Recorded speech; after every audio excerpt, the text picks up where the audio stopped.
innovate, enable.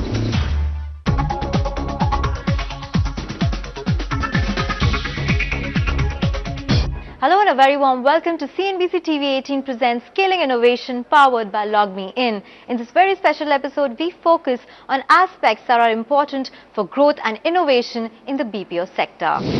Business process outsourcing started in India around the mid-1990s.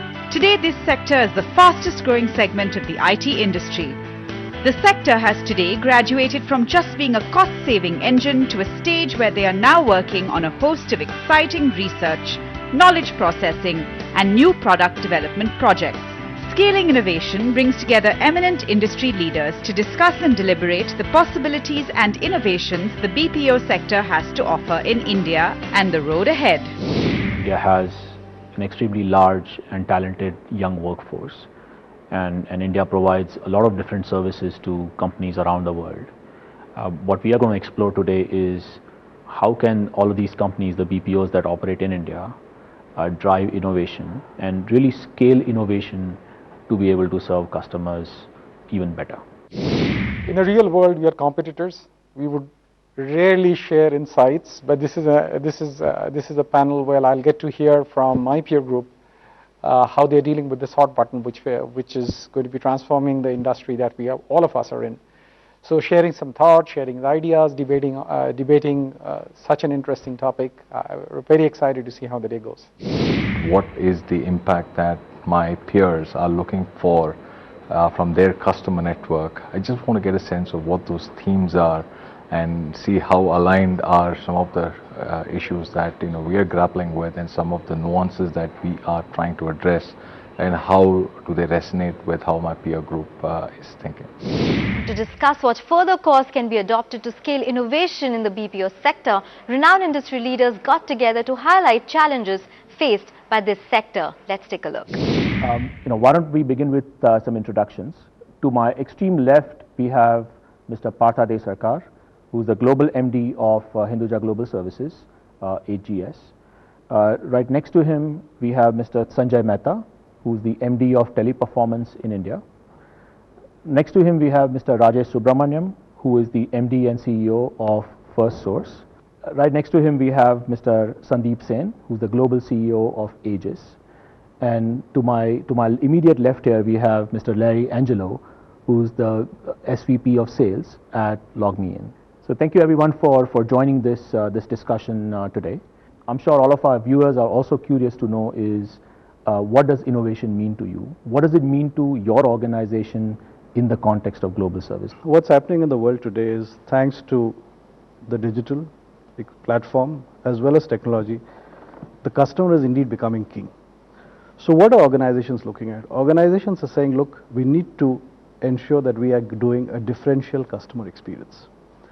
So let's get into some specifics. One of the big measures of customer experience, for example, is a Net Promoter Score. They're not looking at an incremental change in the Net Promoter Score. They're looking from X to Y, where Y is very different from X. This means a disruption. This means a paradigm shift. And if we have to work with customers to do that, we've got to be innovative. But there could be different kinds of innovation. Again, in this BPO business, one is process innovation. By saying, how can you make the process deliver much better results as far as customer experience is concerned? Sanjay? So the innovation has got to be at three levels. At the people level, that is at the agent, and whatever sits above that, because the customer is expecting a much better experience, and that's where the road hits the rubber on a contact basis. That's where the big data comes out of. An agent has probably between 20,000 to 40,000 contacts per year, depending upon products, types, and variances with customers. He is the source. So there will be a need for smarter agents, better agents, and they will have to have those inputs. So looking at that value chain, the innovation is going to move from the people, process level, and the technology. But what this means at the client side is a redefinition of who owns customer experience. Today, the ownership of that customer experience is between the contact center management or the customer service management division And, but if marketeers are going to compete on customer experience, they either have to have marketing integrated into it, and some companies are doing that. Either marketing is getting integrated into customer experience or the customer service division to make that more homogeneous experience. And that's where the brand impact is got to be multiplied. And that's a shift from the advertising. So advertising is also has to find a new ground to play in, because that dominance is kind of loosening up. So it's at these multiple levels that we are looking at innovations. Yeah, I think the common theme you hear is that across the panelists is that an improved customer experience is paramount in this new digital age. And if you think about it, many times the first time a customer may interact with your brand could be through a support call. You buy something online, you go to a retailer, and until you have a problem, you may not interact with the brand. And so that experience, where in the past maybe have been used as a deflection, is now an engagement, where either the vendor or the ISP, if it's a telco or the manufacturer, is looking to have that communication with a client.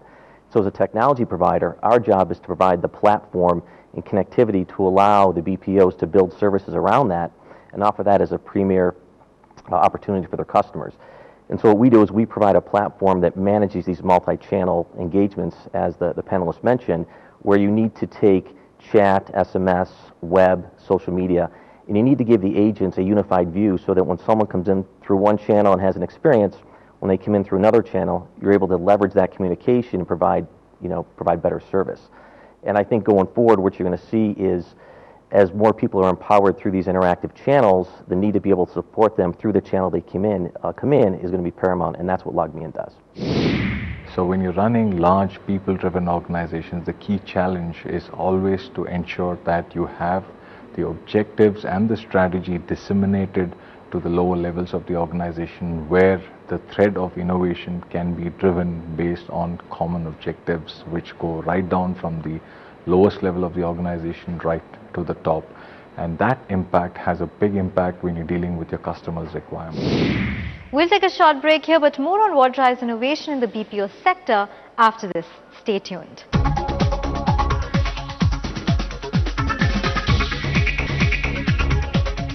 Welcome back. You're watching CNBC TV 18 presents Scaling Innovation, powered by LogMeIn. Let's head back straight into the panel and find out what other aspects are important to drive innovation in the BPO sector. What are some of the steps you are taking to kind of foster this culture of innovation and to encourage them, right? So it's not just about asking them to innovate, but how are you supporting that, incentivizing through rewards, etc. So would you please throw some light on that? Maybe start with you, Partha, again. Okay. So we started, as I said, with Kaizen.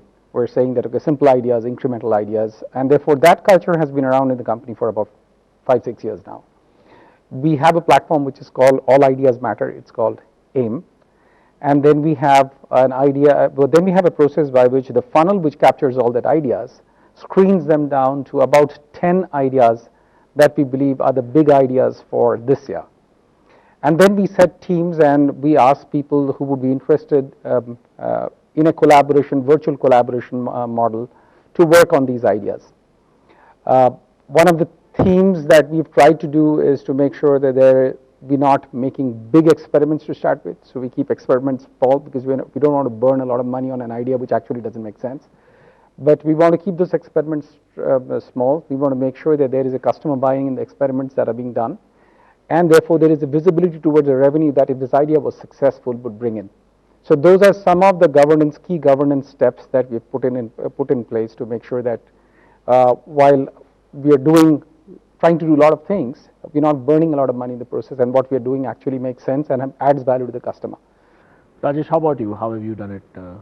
So the clear framework that we adopt in identifying top talent that will drive the ideation and the execution of what will take the company in addressing the requirements of our customers is a process that drives innovation within the company. So communication, unfettered access to the CEO, to the senior management in the company, town halls, focus group, coffee sessions, lunch sessions. Ultimately that is the most important element in our business is the feedback that we get from the ranks which then enables us to create the strategies integrated with what we understand that's happening in the market. Larry, would you like to please address that question? Sure. I think for LogMeIn internally, innovation, we create either skunkworks or recon teams, and we try and decouple them from the normal development cycle of the organization, where their job is to innovate based on customer feedback or what our developers have seen in the marketplace to try and create products that will keep us ahead of our competition and support the needs of the BPO. A perfect example was a year ago we had a hackathon and recently released a product called Rescue Lens that's really for kind of field technical support that was a direct result of that.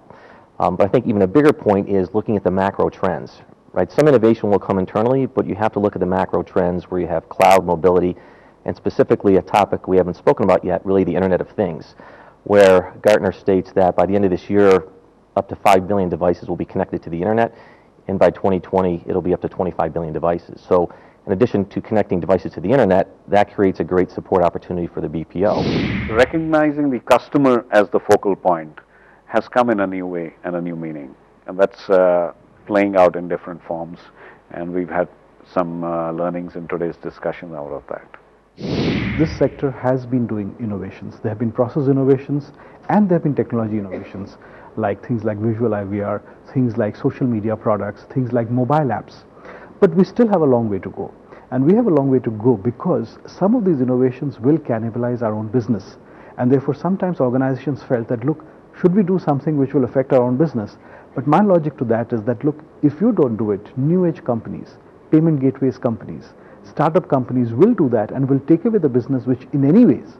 So therefore it is time that we got into full-fledged innovation. So I would say that the industry has moved a lot, but still much more needs to be done. On that note, we'll take a short break, but CNBC TV 18 presents Scaling Innovation powered by LogMeIn continues right here.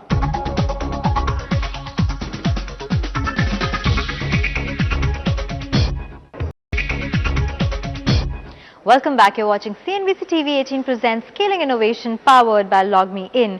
Let's now hear from the panelists what they have to say about growth and development in the BPO sector. A lot of buzz around startups. A lot of startups have, over $1 billion valuation. That seems to be the, the name of the game these days. But, in terms of what you are trying to do as innovation, what is it that you are looking for, and how does it add value to you? I think the startup ecosystem keeps us rooted to reality and helps us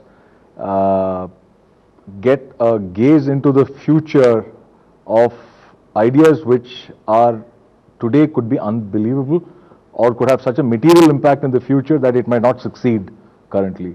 But what the startup ecosystem does for us is helps us understand product innovation. Ours is a services business. So it's very difficult for me to create a DNA of product innovation within the business. The best way I can do it is create a network of alliances to help feed into the services business, which then get embedded with the products and creates a proposition for the customers. The startup ecosystem gives me an extremely valuable source, whether I'm looking at innovative training methods, recruitment methods, whether I'm looking at the framework of analytics, whether I'm looking at the framework of deflection of contacts. All these are available to me from the ecosystems of partners that we have, in the startup being a very important one. Partha, do you agree with that? Do you have a different... Yeah, I completely agree with what Rajesh said. I think our approach to this has also been the same. It's when we started off, it was really a make or buy decision. As a service company, do you invest in platforms and make them yourself? It has its own risks, it has its own payback, it has its own things that won't work, and therefore the money will be burnt. So we've gone the way that Rajesh talked about, which is essentially around creating a community of, so our M&A team is actually not necessarily looking for big deals. They're also connecting with startups at a very early stage, very, very early stage. So it's not at a stage where the startups are at astronomical valuations that you see startups today. So for us, startups definition is a little different. So looking at technology concepts that we believe will make sense, and therefore we are looking at very small teams of people who don't really have that much visibility in the market. So it's a different kind of a search process that goes through identifying technologies. And we have a corporate venture capital fund, which is at $25 million, and that's what we are looking at, seeding some of the capital into these startups that we find will make sense. What is your approach to making sure that this, whatever that innovation might be, it's truly delivering value, it can be monetized, it can be, even productized. So, how would you address that, if. Sure. Look, we see monetization of innovation in two aspects. One is that does it make you a differentiated player?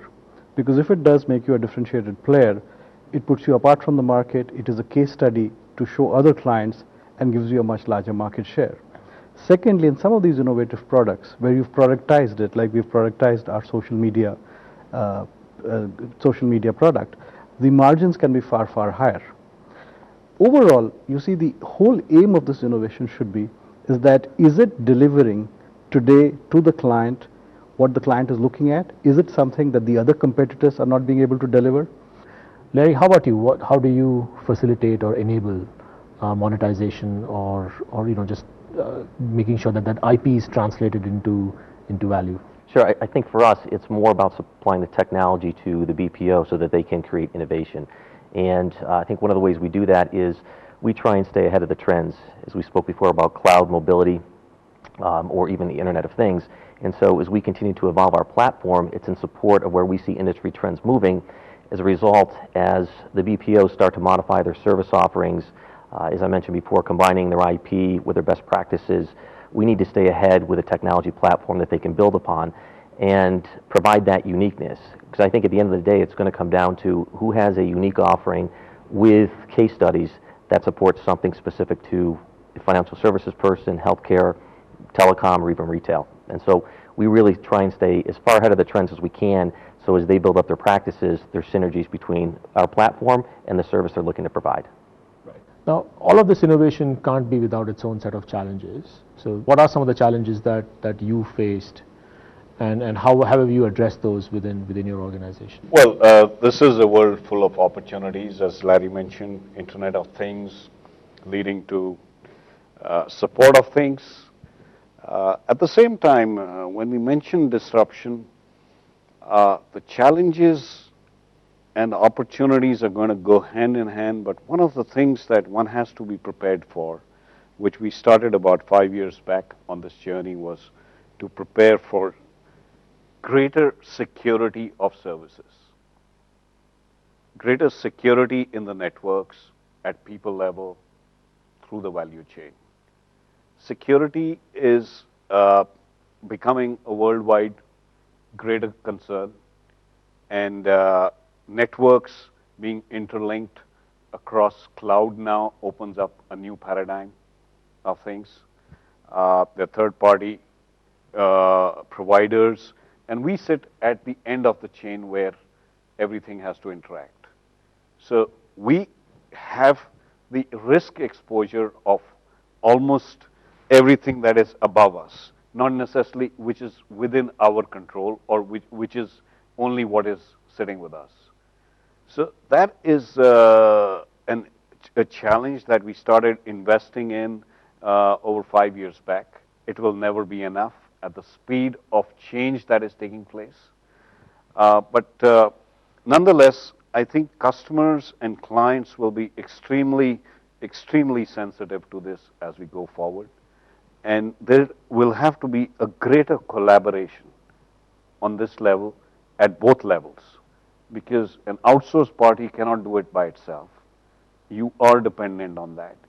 And the outsourcing contracts in some ways almost outsource risk, which will have to be discussed and collaborated on an ongoing basis. I think quite a few of my peer group talked about how they're leveraging the startup communities, and that's been our thought as well. So I was quite happy to see that the way we are approaching this is endorsed by some of my peer group, because at times it feels good to find your idea or your approach vindicated or endorsed by some other. I think that was a big thing that we talked about. Innovation is a given. How you link to innovation, where you link to innovation, is what were the different facets discussed at the people level, process level, technology level, startups. the existing leaders of the business to future leaders of the business or potential? All in all, I think this was a great message for the industry. It's frankly not just about choice. It's almost an imperative, right? You've got to innovate to be able to stay relevant to the business, to be able to stay relevant to your customers.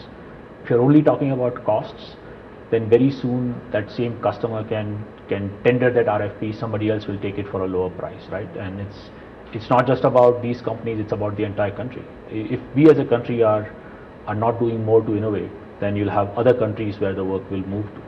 It's a significant employment generation opportunity for the country, and by constantly innovating, we can stay at the forefront of this sector.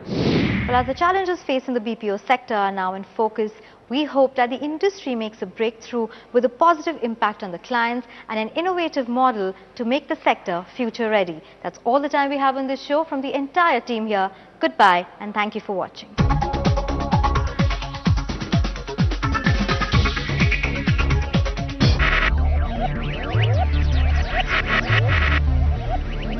Focus, ideate, innovate, enable.